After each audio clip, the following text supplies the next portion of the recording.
একটি পবিত্র কুণ্ড, যেখানে স্নান করলেই নাকি মুছে যায় সবচেয়ে ভয়ঙ্কর পাপ। ভারতের অরুণাচল প্রদেশে অবস্থিত রহস্যময় স্থান পরশুরাম কুণ্ড। পুরাণ অনুযায়ী ভগবান পরশুরাম নিজের পিতার আদেশে মাতা রেণুকাকে হত্যা করেন। এই ভয়ঙ্কর পাপের বোঝা নিয়ে তিনি ঘুরে বেড়াতে থাকেন মুক্তির সন্ধানে, কিন্তু কোথাও পাননি শান্তি। শেষে তিনি এই কুণ্ডে স্নান করেন, আর তখনই ঘটে অলৌকিক ঘটনা।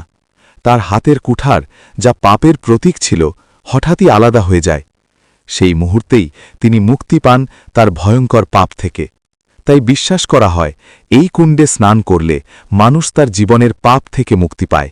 আজও হাজার হাজার মানুষ মকর সংক্রান্তির দিনে এখানে আসেন, এক ডুব জলে আর এক আশায়, পাপ মুক্তির সেই অলৌকিক স্পর্শের। আরও অজানা রহস্য জানতে এখনই সাবস্ক্রাইব করুন আননোন ডোজকে।